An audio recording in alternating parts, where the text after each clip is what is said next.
धुळे महापालिका निवडणुकीच्या रणधुमाळीत काँग्रेसने प्रचाराचा शुभारंभ केला असला तरी खरा प्रश्न उपस्थित होतो तो महाविकास आघाडीच्या अस्तित्वाचा। सत्ताधारी महायुतीने आधीच सर्व रणनीती ठरवली आहे। जागा वाटप, युती आणि फॉर्म्युला सर्व काही स्पष्ट आहे। मात्र महाविकास आघाडीत अजूनही संभ्रम, गोंधळ आणि मतभेदच दिसत आहेत।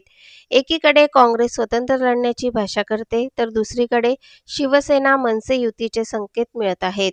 राष्ट्रवादीतही दोन गटांमधील अंतर कमी होत असल्याची चिन्ह आहेत। अशा परिस्थितीत छोटे पक्ष नेमकं कुठे उभे राहणार हा मोठा प्रश्न आहे। फक्त आरोप, मत चोरी आणि पैशांचे राजकारण करून निवडणुका जिंकता येत नाहीत। जनतेपर्यंत पोहोचणे, संघटन बांधणे आणि विश्वास निर्माण करणे गरजेचे आहे। महापालिकेनंतर जिल्हा परिषद, पंचायत समिती आणि ग्रामपंचायत निवडणुका आहेत। या निवडणुकांचे परिणाम थेट ग्रामीण भागावर प्रभाव टाकणार आहेत। आज निर्णय घेतले नाहीत तर उद्या अस्तित्व धोक्यात येईल। महाविकास आघाडीसाठी ही निवडणूक सत्ता नाही तर राजकीय अस्तित्वाची लढाई ठरणार आहे। नाही, तो त्यांचा पक्ष आहे आणि त्यांच्या पक्षानं त्यांची रणनीती ठरवण्याचा अधिकार आहे।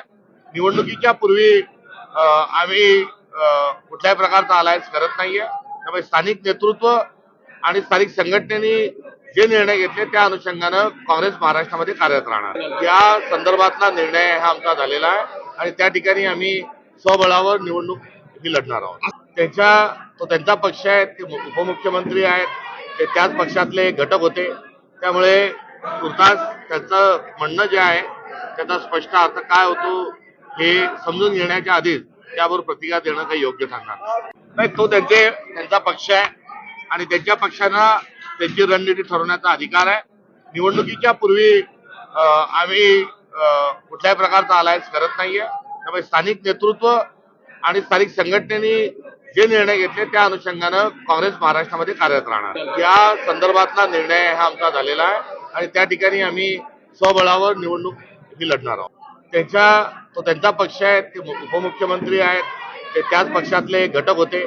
त्यामुळे तुर्तास त्यांचं म्हणणं जे आहे त्याचा स्पष्ट अर्थ काय होतो हे समजून घेण्याच्या आधीच त्यावर प्रतिक्रिया देणं काही योग्य ठरणार। आम्ही आघाडीच्या संदर्भातले स्थानिक पातळीवर सर्व अधिकारी दिलेले होते। त्यामुळे आम्ही इंडिया अलायन्सच्या पार्टनरच्या सोबत आमची चर्चा आहे आणि त्याच्या व्यतिरिक्त वंचित बहुजन आघाडी, शेतकरी संघटना यांच्यासोबत देखील आमच्या चर्चा होत आहेत।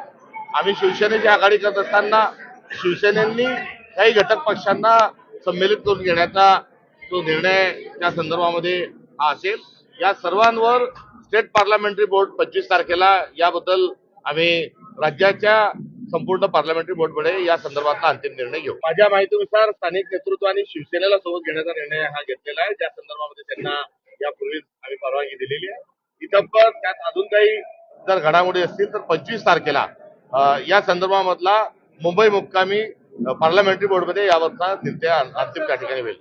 नाही, मिशीला ताव देण्याचा जो अर्थ आहे तो धुळेकरांनी हा जाणलेला आहे आणि हा कोणत्या आविर्भावामध्ये नव्हे आणि हा शेलक्या भाषेमध्ये नव्हे तर हा एक वारसा जोपासण्याच्या अनुषंगानं हा केलेला इशारा आहे आणि धुळ्याच्या लोकांना तो इशारा कोणाच्या दिशेने होता। काँग्रेस हा विचार आहे आणि तो कोणाकडूनही राहणं संपूर्ण शक्य नाही। हे सांगत असताना भारतीय जनता पक्षाचे दोन मुद्दे होते। एक होता काँग्रेस मुक्त भारत करणं आणि दुसरा होता 100% भाजप। त्यामुळे काँग्रेसला मुक्त करण्याची भाषा त्यांनी सोडून द्यायला हवी, कारण आता मागे जर वळून पाहिलं तर भारतीय जनता पार्टी काँग्रेस युक्त झालेली आहे आणि या नगरपालिकांच्या निवडणुकीत 41 ठिकाणी नगराध्यक्ष काँग्रेसचे निवडून येणे आणि 1006 नगरसेवक निवडून येणे म्हणजे हा काँग्रेस पक्षाचा हा फार मोठा विजय आहे। हार के भी जो जीतता है उसको बाजीगर कहते हैं आणि त्या आशयाचा आमचा हा विजय आहे। सत्ताधारी जे आहेत हे 3 गोष्टीतून मोठ्या प्रमाणावर पैसे कमवत आहेत आणि तो पैसा हा निवडणुकीत राजकारणात मोठ्या प्रमाणावर वापरत आहेत। सत्तेतून संपत्ती आणि संपत्तीतून सत्ता हा खेळ आणि एकंदरीत आपल्या देशाचा खेळ खंडोबा भारतीय जनता पक्षाने हा लावलेला आहे। पहिले शासकीय योजनात भ्रष्टाचार आहे, शासकीय जमिनी ज्या आहेत त्या दुसरीकडे विकल्या जात आहे आणि तिसरीकडे अवैध व्यवसाय आणि गुन्हेगारी या माध्यमातून ते पैसा कमवत आहेत आणि हा सगळा पैसा ते राजकारणावर खर्च करत आहेत। त्यांनी सत्ता जरूर उपभोगावी, मात्र संकेत जे आहेत ते त्यांनी सांभाळावे। तर राजधर्म नावाचा भारतातला एक मूलभूत असणारा आध्यात्मिक ठेवा जो आहे हा राज्यकर्त्यांनी राजधर्म हा सांभाळला पाहिजे. ते राजधर्म सांभाळत नाही, ते अधर्मी स्वरूपाची जी भूमिका घेतात ती भूमिका त्यांनी घेऊ नये. त्यांनी संकेत, त्यांनी संस्कृती आणि राजधर्म पाळावा ही अपेक्षा वजा इशारा त्यांच्याकडून आहे.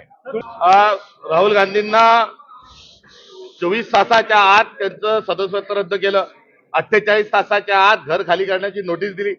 सुनील केदारांना 24 तासाच्या आत त्यांची आमदारकी रद्द केली.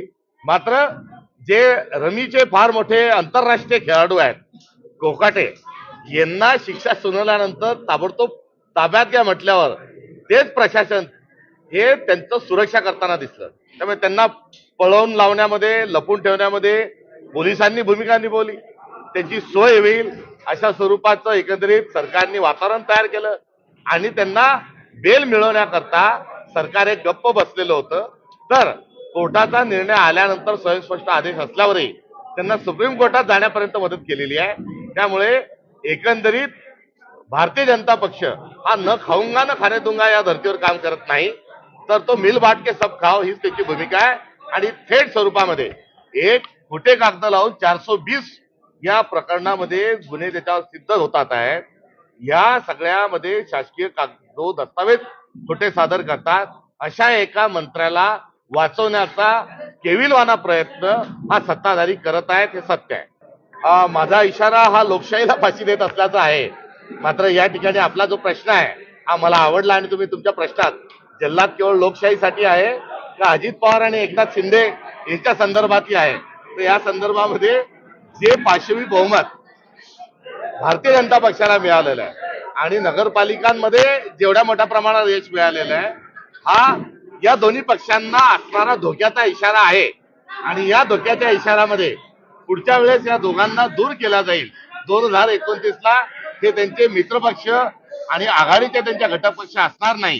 हे मी केलेलं जे वक्तव्य आहे त्या वक्तव्याला आज जल्लादच्या भूमिकेतून बघणं हे मनोरंजक आहे. आणि हो, प्रत्येक घेतलेल्या मित्रपक्षाचा घात करणं हा भारतीय जनता पक्षाचा असणारा स्वभाव आहे. आणि त्या अर्थानं आता देवेंद्र फडणवीस हे जल्लादाच्या स्वरूपात त्यांचे मित्रपक्ष संपवण्याकरता निघालेले आहेत आणि त्याचा अंदाज हा एव्हाना सर्वांनाच आलेला आहे. विरोधकांना आलाय, त्यांच्या मित्रपक्षांना आलाय.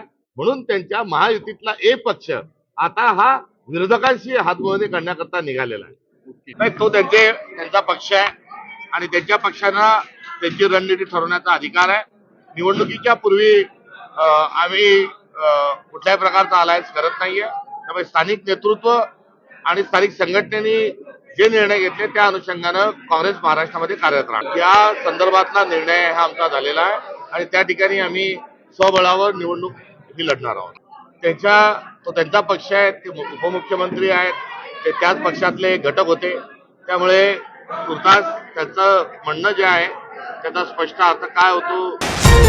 शिंदखेडा तालुक्यातील बामणे येथे जिल्हा परिषद सेमी इंग्रजी शाळेचा माजी विद्यार्थी मेळावा मोठ्या उत्साहात पार पडला. कार्यक्रमाचे अध्यक्षस्थान सर्व माजी विद्यार्थ्यांना देण्यात आले होते. शिक्षणाचे आराध्य दैवत महात्मा ज्योतिबा फुले व सावित्रीबाई फुले यांच्या प्रतिमेचे पूजन करून कार्यक्रमाची सुरुवात झाली. माजी विद्यार्थ्यांनी शाळेबाबत आपले अनुभव व विचार मांडले. येणाऱ्या काळात यापेक्षाही भव्य माजी विद्यार्थी मेळावा घेऊन शाळेतील विविध गरजा व कमतरता पूर्ण करण्याचे आश्वासन उपस्थितांनी दिले. या प्रसंगी राजेंद्र साहेबराव निकम यांनी त्यांच्या मातोश्री सुभद्रा साहेबराव निकम यांच्या स्मरणार्थ सर्व विद्यार्थ्यांना वह्यांचे वाटप केले. मेळाव्यासाठी मंडप, खुर्ची व नेटची व्यवस्था गावातील माजी विद्यार्थी प्रवीण भाऊ पाटील यांनी केली. तर साऊंड सिस्टीमची सोय माजी विद्यार्थी रवींद्र बागले यांच्या वतीने करण्यात आली. या योगदानाबद्दल दोघांचेही उपस्थितांनी मनपूर्वक आभार मानले.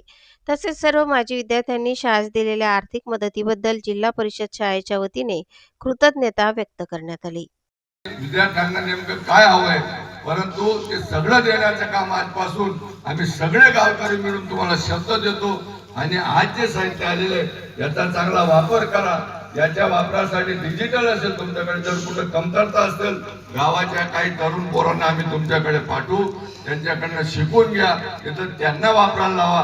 परंतु हे सगळं ज्ञान या पोरांपर्यंत पोहोचलं पाहिजे अशी मी गावकऱ्यांच्या वतीने विनंती करतो.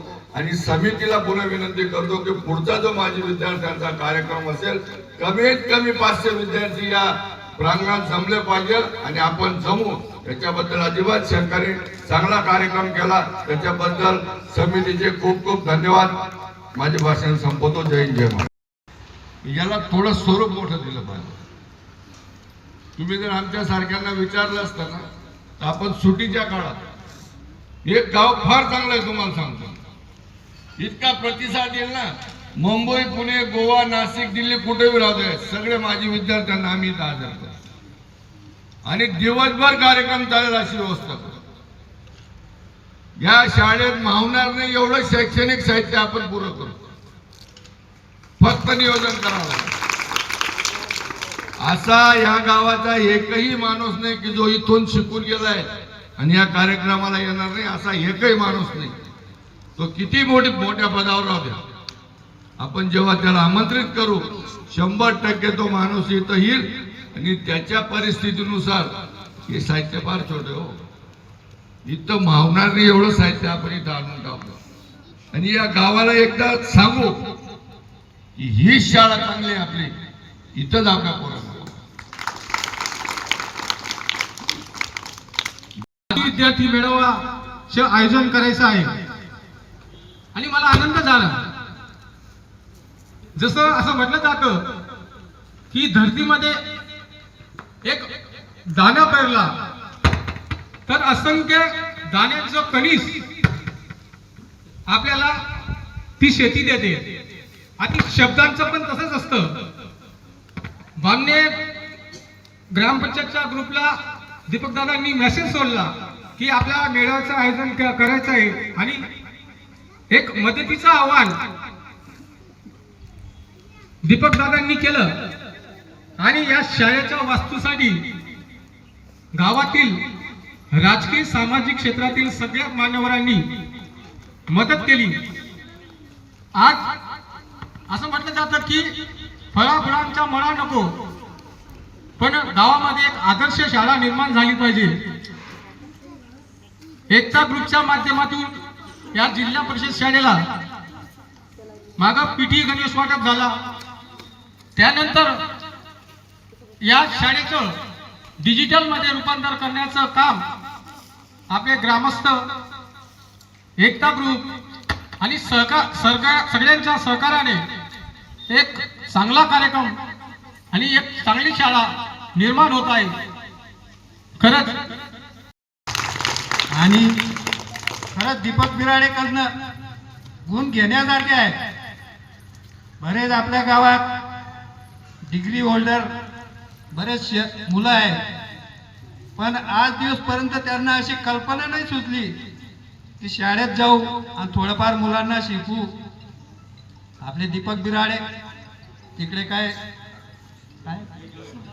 समाज मंदिर आहे त्या ठिकाणच्या मुलांना गोळा करता आणि त्यांना शिक्षण देता.